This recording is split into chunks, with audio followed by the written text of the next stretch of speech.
Coucou tout le monde, c'est Aurore et aujourd'hui on se retrouve pour un nouveau Choisissez une de mes lectures.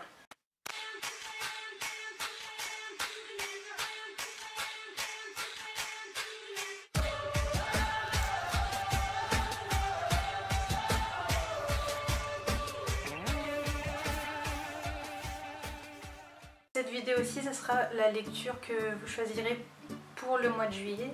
Donc comme la précédente vidéo, j'ai choisi 5 livres, je vous les présenter tout de suite, sauf qu'il y a un tome 2 que je peux pas vous résumer, du coup sinon ça spoil le premier. Mais le premier livre que j'ai choisi, il s'agit d'un tome 3. Donc c'est Le Clan des Nocturnes de Jacqueline Frank chez Milady, donc là c'est Elijah. Sur celui-ci, je peux vous lire le résumé vu qu'un tome correspond à un personnage différent, donc il n'y a pas de spoil, j'ai regardé. Et impitoyable, Elijah est un féroce soldat qui a fait le serment de protéger les siens.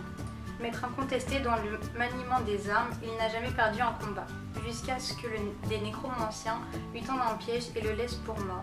Lorsque Sienna, la reine des lycanthropes, le retrouve, elle pourrait lui asséner un coup de grâce, mais entre ses anciens ennemis, séparés par 3 siècles de guerre, va naître une étrange attirance, une passion interdite. Second roman, donc c'est un tome 1, il s'agit du tome 1 de Né à minuit, Attirance de C.C. Hunter chez Michel Lafon. L'été s'annonce mouvementé pour Kylie. Après un enchaînement de catastrophes, ses parents l'envoient dans un centre pour adolescents marginaux, ou plutôt hors du commun. Ici, il cohabite sorciers et autres créatures de la nuit. Aidée de ses nouveaux amis, la jeune fille tente de découvrir sa vraie nature. Sa quête est perturbée par l'arrivée de Derek et Lucas qui semblent tous les deux déterminés à la séduire. Prisonnière de dangereuses attirances, Kylie saura-t-elle trouver sa place dans ce nouveau monde? Troisième roman, donc c'est le tome 2 que je peux pas vous résumer. Il s'agit du joyau, le tome 2, La Rose Blanche de Amy Wing chez Robert Laffont dans leur collection R. En fait, je viens de me rendre compte que j'ai choisi beaucoup de tomes 1 en fait. Mais c'est pas grave.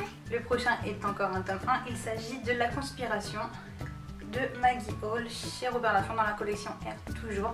Ils ont le pouvoir de faire fermer Prada pour une session shopping privée, mais aussi celui de déclencher une nouvelle guerre mondiale. C'est cette incroyable famille qu'Avery West se découvre à 17 ans. Les membres appartiennent à une redoutable société secrète, le Cercle, qui voit en Avery la clé d'une prophétie millénaire.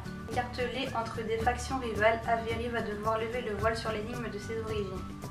Accompagnée de 2 garçons du Cercle, le beau Stellan à l'humeur changeante et le ténébreux Jack, elle se lance dans une quête qui va la mener du musée du Louvre au bazar d'Istanbul. Au cœur de la conspiration, Avery va devoir choisir entre sa liberté et sa famille, mais aussi entre le garçon qui pourrait l'aider à sauver l'humanité et celui qui fait battre son cœur. Et donc le dernier livre, c'est un roman que j'ai déjà lu mais qu'il faut que je relise en fait pour continuer et terminer la saga maintenant qu'elle est sortie en intégralité. Il s'agit du premier tome de Night School de Seiji Dougherty chez Robert Laffont dans la collection R. Alice Sheridan déteste son lycée, son grand frère a disparu. Et elle vient d'être arrêtée, une énième fois. C'en est trop pour ses parents qui l'envoient dans un internat au règlement quasi militaire. Contre toute attente, Alice s'y plaît. Elle se fait des amis et rencontre Carter, un garçon solitaire, aussi fascinant que difficile à apprivoiser. Mais l'école privée Cimeran n'a vraiment rien d'ordinaire. L'établissement est fréquenté par un fascinant mélange de surdoués, de rebelles et d'enfants de millionnaires. Plus étrange, certains élèves sont recrutés par la très discrète Night School, dont les dangereuses activités et les rituels nocturnes demeurent un mystère pour qui n'y participe pas. Ali en est convaincue, ses camarades, ses professeurs et peut-être même ses parents lui cachent d'inavouables secrets. Elle devra vite choisir à qui se fier et surtout qui aimer. Comme pour le mois précédent, je vous laisse le lien du sondage en barre d'infos. J'espère que la vidéo vous aura plu. Si vous en avez lu dans cette pile, n'hésitez pas à me dire en commentaire lequel vous avez préféré. Je vous souhaite de très bonnes lectures et je vous dis à très bientôt pour une prochaine vidéo. Ciao!